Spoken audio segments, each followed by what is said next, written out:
Hey, cousins. So we are back with another story time. Because y'all love how we tell stories. Yes, comment below if you remember any of our memorable. Them. Remember them.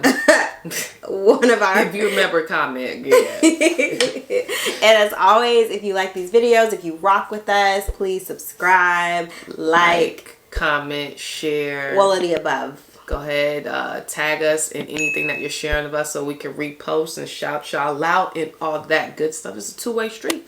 All the above. So, this story time, it's actually a redo, right? So, ever since we've told it, I think that we've kind of grown since then. And we really wanted to kind of go back and retell the story of how we met. Because a lot of people ask us. And then we have like a lot of new cousins. And I know some of y'all, if you're like me, you don't want to go back down a rabbit hole of videos. I don't even like watching them old videos. That quality, baby. Oh, I can't watch the old videos. So we're going to talk about how we met in 2011. Yeah. Right? Wow, we're in like 2021 right now. That's crazy. It's almost a decade this year. In October. Wow. Okay, so we were working at a job. So, I mean, we don't work at this job anymore. So, we were working at Bank of America. Think of like call center environment, right? So, I'm working like a morning shift. I used to work 8 to 4:30. And there's like, I'm on the floor, like just set the scene. They're gonna be like your call center floor. And then on our same floor, there's a training office that has like glass windows. So, like anybody in training can kind of see, you know, what's going on. You could always see. So I'm just basically at my desk. I was actually doing fraud for Bank of America.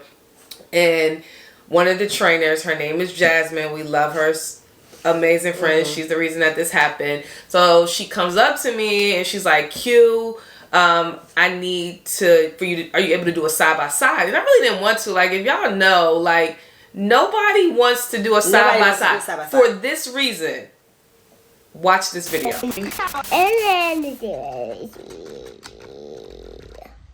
I said, when do you want to? Yeah, there you go. You put it down on top.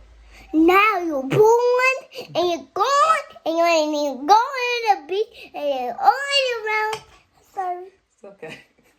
All around. Sorry. It's okay.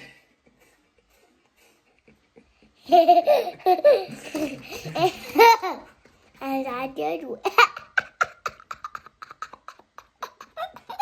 See, this is why you don't want to do side by side. You be too close, all up in your space. Yes. It's just too much. And then it's like when you do side by side, like I usually like to snack at my desk or do what I want to do. Like you gotta be acting like you super working. Professional. You gotta act like you working. You can't do the normal shortcuts. Like you gotta show the long way. Yeah. And girl, I was Millla.Jay going down. So I was not in the mood for a side by side. Going through a breakup. Right. I was going down. Oh my goodness. So anyway, so Jazz comes up to me and I'm like, all right, man, like if I'm gonna do this, just make sure she's cute. And she's like, all right, I got the perfect person. And I'm thinking like, now that I'm thinking about it, I don't know why I said make sure she's cute, because I didn't even like scope anybody out in the class to even like think that there was somebody cute in there or whatever. But there was.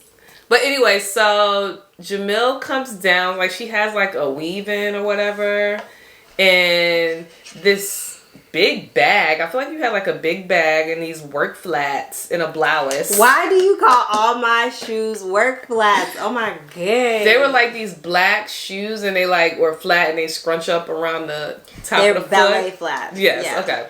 So she just comes down, just sitting that big bag down on my desk. Oh my goodness. So it's a Louis Vuitton Speedy that's I think like a 35. Just slaps it down on the desk and I'm just like, hey. And you know, I'm not really like shy. I'm not feeling shy because I'm like, okay, I got to teach her the job. But then also she gave me vibes like I didn't have to be super professional, so it was good. I don't think my initial thought was like, oh, she's super cute. I was like, oh my gosh, she is small. Like she is so small and I love how small she is. She's like small. A little lady. Okay, so what did you think? Okay, here we go. So I had just started Bank of America. I had come from my other job, CarMax. I had kind of like blown up my life at CarMax, so I needed The drama girl. Like, if you want that story time, that's I don't know nothing about it, so I'm here with y'all with my popcorn if you tell that girl. Cross legs. I had to leave that job. Anyway, so I'm at Bank of America, renewed, refreshed, you know. Not gonna date anybody at the job this time. So I see, because you were cute. I see Sequina, and wait, did Jasmine tell you anything about me before? no, she did not tell me anything. Okay, you got a little something. No, she didn't tell me anything about you. And then even when I think my first thought when I saw Sequina was like, oh, that's the one that's gonna get you in trouble. Oh, so you already thought I was cute? I thought you were cute, yeah. I was wearing big clothes back then. Big clothes. I think I was very much flirting with you. Like, I remember the conversation that we had, because, like, who Sequina is now is not how she was back then. Like, she was very quiet. She wasn't, like, the most personable in the beginning. And so, like, I'm, like, asking her questions, and she's telling me about her little girlfriend, and she's just like, yeah, you know, and she used to talk really low. Yeah, you know, and then I got, you know, the tattoo, the matching tattoo, da-da-da-da-da. And I remember a comment, and I'm glad she got my humor because... Yeah, matching tattoo. Because she told me, she was like, yeah. And I said, well, how many tattoos do you have? So then she started talking through some of her tattoos, and I was like, so after the third girl, you wanted to keep tattooing their names on you? I think I said, do you remember me saying that? Now, like, the banter was, like, crazy when we first, like, started dating. I didn't understand it. No, because I'm a very, like, I have very dry humor. I'm going to make fun of you. I'm going to be silly. I'm going to laugh. And I remember her saying, like, I just don't, like understand this back and forth. And, like, I like the banter. Like, when you meet someone you can go back and forth with, I like a little cute banter. Now she knows how to banter. She's a good banter now, but it's taken, like, a solid decade. Whatever. Okay, so we're sitting down. We're talking about everything but, like, the job, because this was really, like, very... very simple things that we were doing. Now, fraud isn't simple, but, like, the systems were very very easy. So we had met, and then what happens after that? So how did we transition to even hanging out? So, and another reason we were able to, like, really duck off and, like, talk, because I had, like, a corner seat, like, right by the window. Mm-hmm. Nobody sat by me but my best friend Erin, and I think maybe she had gone to lunch or something, so it was like, or wasn't there that day. But I know from there, maybe I emailed you or something. Well, you had, like, we walked past, like, you were in training one day, and you were still in training, and we had crossed, like, right in front of the training thing, and you had, like, swiped my face or something. You like, out of nowhere? You were like, hey. Like, hey, girl. And I'm like, first of all, I'm like, nobody touching my face. Baby. So then I remember, like, saying... I thought I did a dimple. Or something. I was, like, telling Erin, like, this girl touched my face, and she's like... girl, she's flirting with you. And I'm like, really? Because, like, I guess at this point, I still didn't even know Jamilla was, like, gay or interested in women. Like, I was not picking up on any... of any gayness. At all. And to be fair, she is the first woman that I dated. So I'm just... Well, I did think that I was interested in women. Probably from, like, 12, 13, I knew, like, I thought about girls probably different than other people, but I had never gotten a chance to date a woman. So, and then I'm naturally flirty, so I do flirt, like, with everyone. I flirt. Come on, Tatiana. All day.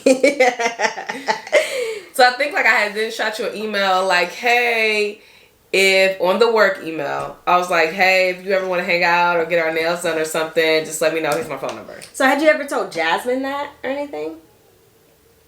I can't remember the conversation I had with Jasmine because it ultimately ended up prompting a text message, though. Right, so Jasmine proceeds to text me, and she's like, hey, girl, I think Q's really interested in you, so I think maybe if you're single, you should pursue that, see where that goes. And I remember we had planned for all three of us to hang out. Right, to go bowling or something. It was something. So that we met, like, in October, but I wasn't completely available to, like, date until January. Like, me and my ex officially, like, cut it off, like, New Year's Day, which is so crazy because we end up getting married on New Year's Day.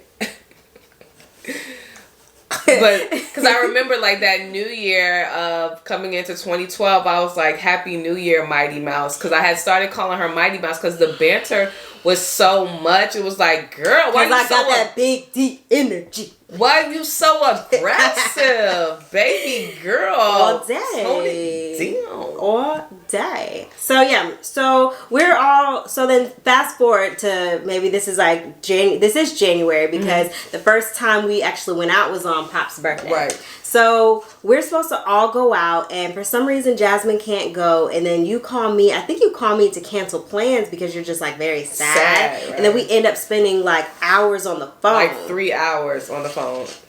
Okay, so one of the first things she asked me was how my feelings towards like lesbian women having babies, like in a relationship. Like, what was your whole thing about that? Because that was like, it just stemmed off from my relationship with my ex. Because that was the biggest disconnect, where my ex wanted to have kids, but she just couldn't see like a kid being raised with 2 moms. So that was like really ultimately why me and my ex broke up, because we were starting to think of long term.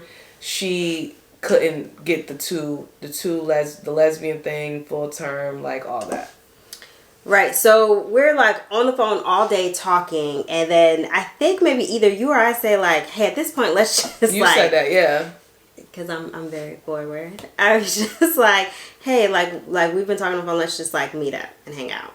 So we ended up going to Po Folks. You didn't know anything about Po Folks. And you lived like right up the street. Right. So we went to Po Folks off of Cobb Parkway, because Po Folks back in the day used to be good. And I had like an apartment with one of my friends at the time off Cobb Parkway. If y'all familiar with Cobb Parkway, it was like these apartments that are right across from this or that. Like that little store where now there's like a Target, Zaxby's, Golden Corral. It was like right over there in that area. And none of that stuff was there. So what happened when I came and picked you up? Because like you had came around the car and you ain't had to weave no more. I think I still had the weave that time. Oh, okay. What was that? Not the weave when you was at work. Right. No, you had came to the house and I had taken it out. All right. So she came around and was like, "Hi," just cute and bubbly with that big bag that's like bigger than her. And then like she came up and I think I just finished getting ready and we rode out, went to get some food, and then we did go get pedicures. We came back and chilled, and then that was just like basically it. I think that was the start of the like daily routines. I think from there we started to talk every single day. And all day at work. We would like email each other all day. And then things progressed very quickly, because this is January we're talking about. By February we were planning like Valentine's Day together. We had our first Valentine's Day. We went to Outback. I came to Kennesaw to pick her up, and Whitney died, y'all. Yeah, that was the Valentine's We Day. were like in the car just listening to it on the radio in the parking lot of Outback. It was like really sad. Like that was crazy. But yeah, so that's how we met. And fast forward to 2021, we have been married for 5 years with 2 kids, and we don't want no more kids. We don't want no more kids. We don't want no more baby daddies. We don't want it. Well, we don't even want no more pets. No, we don't want no more pets. We're full. We are full, y'all. So if you guys like the story time, or if you can think of something that we may have mentioned that y'all want to hear, make sure y'all let us know below. We got y'all. Like we here. We need topics. So drop the topics later.